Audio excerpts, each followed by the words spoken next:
A few days before the Poles left, I had a new experience. It was a Sunday morning. Our unit did not need to go to work that day. But all the same, Edek would not hear of our staying in the camp. We had to go to the warehouse. This sudden enthusiasm for work left us stunned. At the warehouse, Edek handed us over to Fernek, saying, "Do what you like, but do something. If not, you'll hear from me." And he disappeared. We did not know what to do. Tired of squatting down, we each in turn went for a walk through the warehouse, looking for a bit of bread some civilian might have left behind. When I came to the back of the building, I heard a noise coming from a little room next door. I went up and saw a deck with a young Polish girl half naked on a mattress.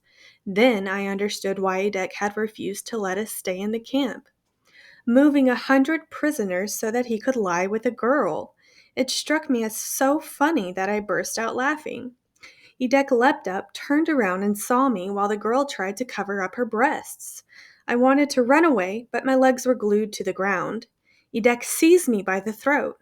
Speaking in a low voice, he said, "You wait and see, kid. You'll soon find out what leaving your work's going to cost you.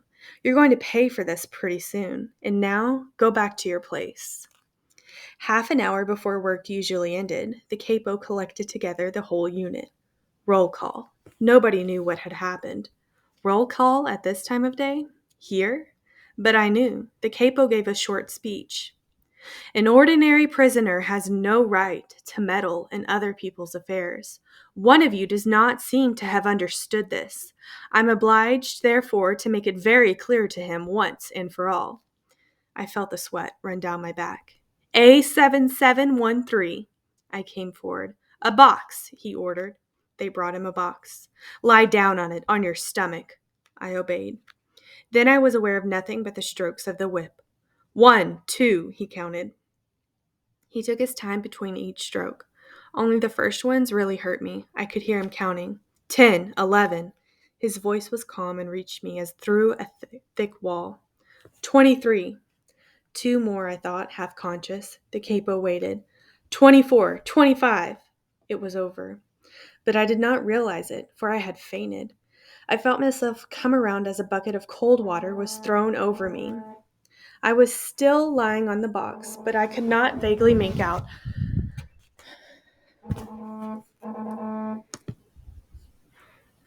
I was still lying on the box. I could just vaguely make out the wet ground surrounding me. Then I heard someone cry out. It must have been the capo. I began to distinguish the words he was shouting. "Get up!" I probably made some movement to raise myself, because I felt myself falling back onto the box. How I longed to get up. "Get up!" he yelled more loudly. If only I could have answered him, at least. If only I could have told him that I could not move. But I could not manage to open my lips. At Edek's command, 2 prisoners lifted me up and led me in front of him. "Look me in the eye." I looked at him without seeing him. I was thinking of my father. He must have suffered more than I did. "Listen to me, you bastard," said Edek coldly. "That's for your curiosity. You'll get 5 times more if you dare tell anyone what you saw. Understand?" I nodded my head once, 10 times. I nodded ceaselessly, as if my head had decided to say yes without ever stopping. One Sunday, when half of us, including my father, were at work, the rest, including myself, were in the block, taking advantage of the chance to stay in bed in the morning. At about 10 o'clock, the air raid sirens began to wail. An alert! The leaders of the block ran to assemble us inside, while the SS took refuge in the shelters. As it was relatively easy to escape during a warning, the guards left their lookout post, and the electric current was cut off in the barbed wire fences.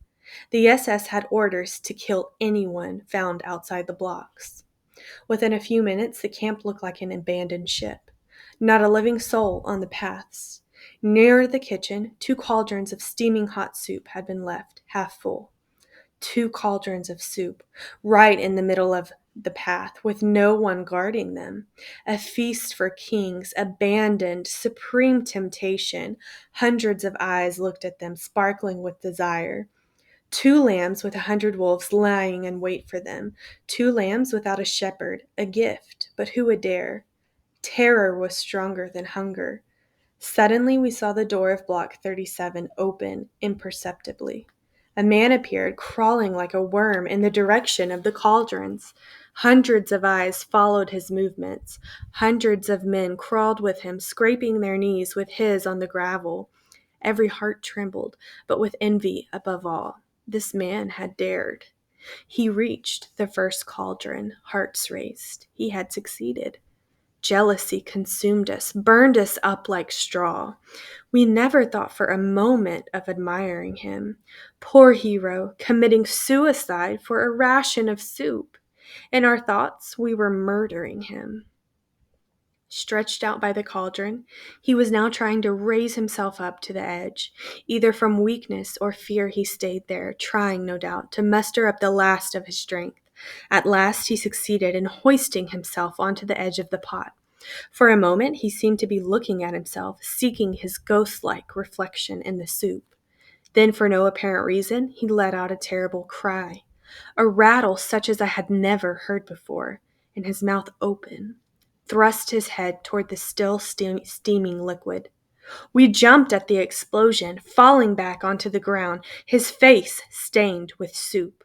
The man writhed for a few seconds at the foot of the cauldron, then he moved no more. Then we began to hear the airplanes. Almost at once, the barracks began to shake. "They're bombing Boona!" someone shouted. I thought of my father, but I was glad all the same to see the whole works go up in fire. What revenge! We had heard so much talk about the defeats of German troops on various fronts, but we did not know how much to believe. This, today, was real. We were not afraid, and yet if a bomb had fallen on the blocks, it alone would have claimed hundreds of victims on the spot. But we were no longer afraid of death, at any rate, not of that death. Every bomb that exploded filled us with joy and gave us new confidence in life. The raid lasted over an hour. If it could only have lasted 10 times 10 hours, then silence fell once more. The last sound of an American plane was lost on the wind, and we found ourselves back again in the cemetery. A great trail of black smoke was rising up on the horizon. The sirens began to wail once more. It was the end of the alert. Everyone came out of the blocks. We filled our lungs with the fire and smoke-laden air, and our eyes shone with hope. A bomb had fallen in the middle of the camp, near the assembly point, but it had not gone off. We had to take it outside the camp. The head of the camp, accompanied by his assistant and the chief capo, made a tour of inspection along the paths. The raid had left traces of terror on his face. Right in the middle of the camp lay the body of the man with the soup-stained face, the only victim. The cauldrons were taken back into the kitchen. The SS had gone back to their lookout posts behind their machine guns. The interlude was over. At the end of an hour, we saw the units come back in step as usual. Joyfully, I caught sight of my father. "Several buildings have been flattened right out," he said, "but the warehouse hasn't suffered." In the afternoon, we went cheerfully to clear away the ruins. A week later, on the way back from work, we noticed in the center of the camp at the assembly place a black gallows. We were told that soup would not be distributed until after roll call. This took longer than usual. The orders were given in a sharper manner than on other days, and in the air there were strange undertones. "Bare your heads!" yelled the head of the camp suddenly. 10,000 caps were simultaneously removed. "Cover your heads!" 10,000 caps went back onto their skulls as quick as lightning. The gate to the camp opened. An SS section appeared and surrounded us, one SS at every 3 paces. On the lookout towers, the machine guns were trained on the assembly place. "They fear trouble," whispered Juliet. 2 SS men had gone to the cells. They came back with the condemned man between them. He was a youth from Warsaw. He had 3 years of concentration camp life behind him. He was a strong, well-built boy, a giant in comparison with me. His back to the gallows, his face turned toward his judge, who was the head of the camp. The boy was pale, but seemed more moved than afraid. His manacled hands did not tremble. His eyes gazed coldly at the hundreds of SS guards, the thousands of prisoners who surrounded him. The head of the camp began to read his verdict, hammering out each phrase. In the name of Himmler, prisoner number, stole during the alert. According to the law, paragraph, prisoner number, is condemned to death. May this be a warning and an example to all prisoners. No one moved. I could hear my heart beating. The thousands who had died daily at Auschwitz and at Birkenau in the crematory ovens no longer troubled me. But this one, leaning against his gallows, he overwhelmed me. Do you think the ceremony will be over soon? I'm hungry, whispered Juliet. At a sign from the head of the camp, the lager capo advanced toward the condemned man. 2 prisoners helped him in his task for 2 plates of soup. The capo wanted to bandage the victim's eyes, but he refused. After a long moment of waiting, the executioner put the rope around his neck. He was on the point of motioning to his assistants to draw the chair away from the prisoner's feet when the latter cried in a calm, strong voice, "Long live liberty! A curse upon Germany! A curse! A curse!" The executioners had completed their task. A command cleft the air like a sword. Bare your heads. 10,000 prisoners paid their last respects. Cover your heads. Then the whole camp, block after block, had to march past the hanged man and stare at the dimmed eyes, the lolling tongue of death. The capos in the heads of each block forced everyone to look him full in the face. After the march, we were given permission to return to the blocks for our meal.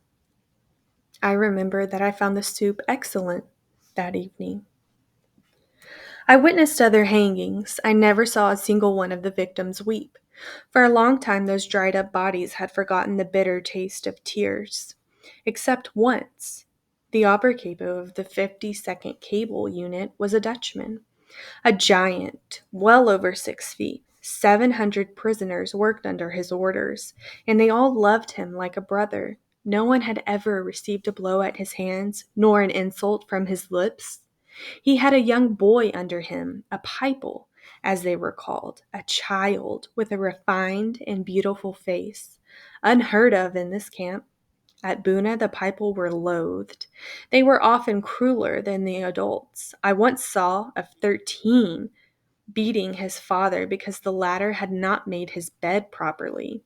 The old man was crying softly while the boy shouted, "If you don't stop crying at once, I shan't bring you any more bread. Do you understand?" But the Dutchman's little servant was loved by all. He had the face of a sad angel. One day, the electric power station at Buna was blown up. The Gestapo summoned to the spot suspected sabotage. They found a trail. It eventually led to the Dutch Obercapo, and there, after a search, they found an important stock of arms. The Obercapo was arrested immediately. He was tortured for a period of weeks, but in vain. He would not give a single name. He was transferred to Auschwitz. We never heard of him again. But his little servant had been left behind in the camp and prison. Also put to torture, he too would not speak. Then the SS sentenced him to death with 2 other prisoners who had been discovered with arms. One day when we came back from work, we saw 3 gallows rearing up in the assembly place. 3 black crows. Roll call. SS all around us. Machine guns trained. The traditional ceremony. 3 victims in chains. And one of them, the little servant, the sad-eyed angel. The SS seemed more preoccupied, more disturbed than usual. To hang a young boy in front of thousands of spectators was no light matter.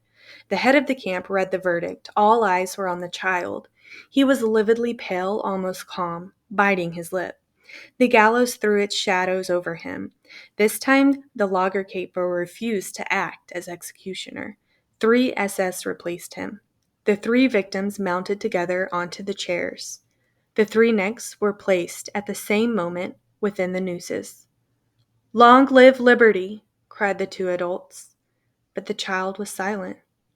"Where is God? Where is he?" someone behind me asked. At a sign from the head of the camp, the 3 chairs tipped over. Total silence throughout the camp. On the horizon, the sun was setting. "Bare your heads!" yelled the head of the camp. His voice was raucous. We were weeping. "Cover your heads!" Then the march past began. The 2 adults were no longer alive. Their tongues hung swollen, blue-tinged. But the 3rd rope was still moving. Being so light, the child was still alive. For more than half an hour he stayed there, struggling between life and death, dying in slow agony under our eyes. And we had to look him full in the face. He was still alive when I passed in front of him. His tongue was still red. His eyes were not yet glazed. Behind me, I heard the same man asking, "Where is God now?" And I heard a voice within me answer him, "Where is he? Here he is. He is hanging here on this gallows." That night, the soup tasted of corpses.